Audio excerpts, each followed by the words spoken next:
Hi, this is James from Tabletop Gaming Guild, and today we're going to take a look at Star Trek Deep Space Nine Fluxx, published by Looney Labs Games. Let's go ahead down to the table here. I'm going to give you a general overview of how to play the game, and then we'll come back and I'll give you my final thoughts.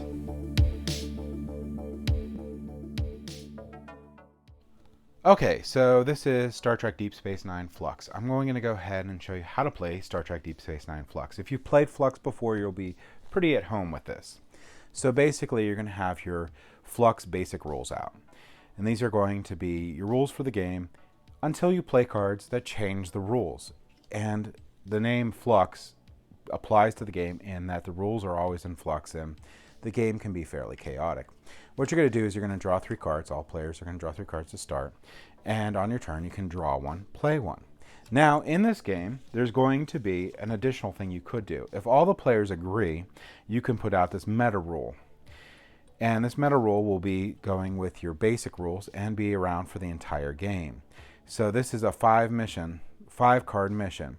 If you discard 4 goal cards all at once, you can then draw 5 new cards and immediately play all of them.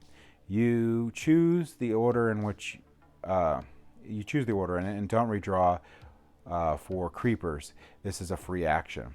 So you can choose, if everyone agrees, to put this out, and that'll go with your basic rules, and you'll play.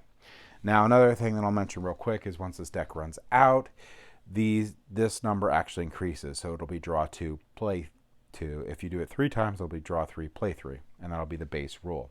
And everything else is going to build off of that. You can have these new rule cards if you play them, and they will change the game. And when you put them out, they immediately occur. So if I place this out, it'll be now draw 5. And if it's my turn, I will draw up to the 5. And if you place a new rule over top, basically it'll go like this. So you'll have, let's say it'll be like this. You have your 5 mission, and then you'll have your draw 5, and you'll keep on going. Just remember that you can't, there's cards that eliminate rules. This one's not going to be eliminated. It stays. It's for the entire game. So you will eliminate these yellow borders. It also won't count for if you're doing like rule totals and stuff. Other cards you could have that are really cool are going to be your surprise cards. Surprise cards can be played basically out of turn or during your turn. And if you play them out of turn, you get the top portion here. If you play it during your turn, you get the bottom portion. They're all a little different. Other card types are going to be creepers. If you draw a creeper, you're going to immediately place it in front of you, and you'll draw another card to replace it. Playing a creeper doesn't count as an action at all, so you still get your action. But whatever happens with what the creeper says happens. You also have these action cards, and action cards, when you play them, they'll do different things. Like this one here is draw 2 cards and use them. That all counts as one action when you do that. So this one says play 1. So I played 1 card. I got 2 more cards and played them. It's still play 1. So if I had play 2 and I did that, I would still get to play a second card.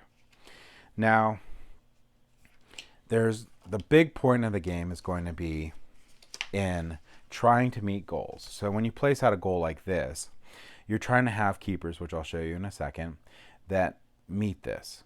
So this is Defiant and Nog. So if this goal's out and I have those 2, I win the game. If I place this goal and another player has those out, they win the game. So you have to be very careful.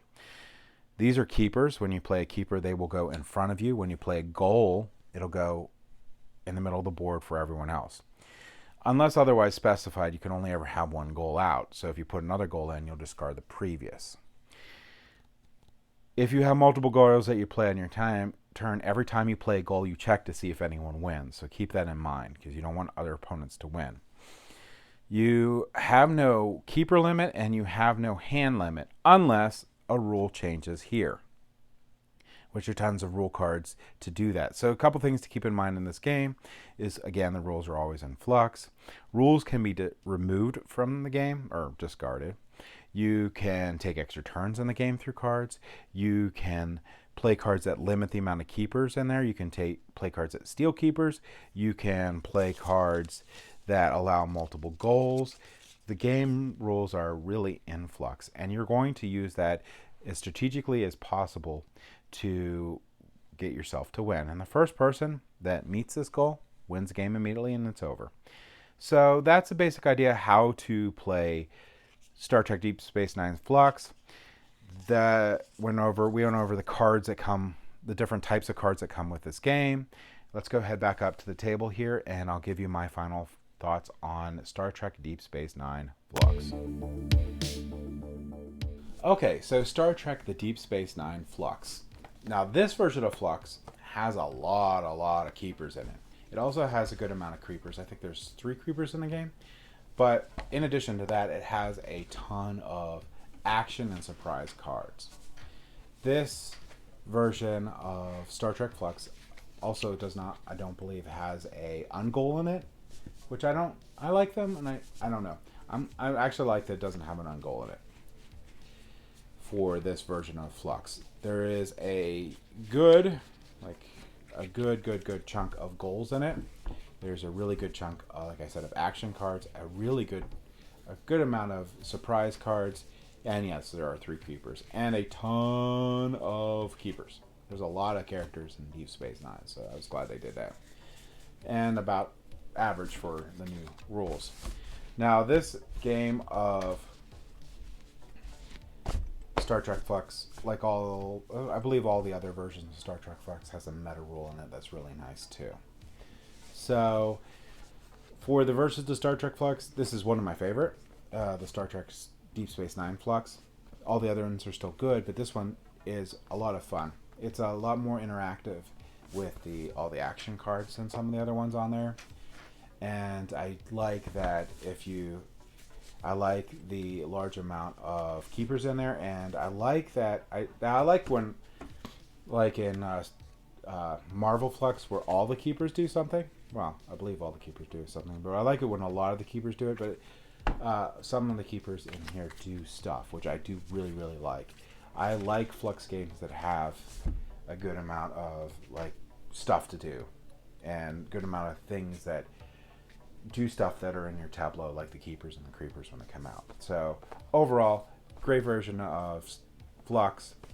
That's my thoughts on Star Trek Deep Space Nine Fluxx. Thank you for watching.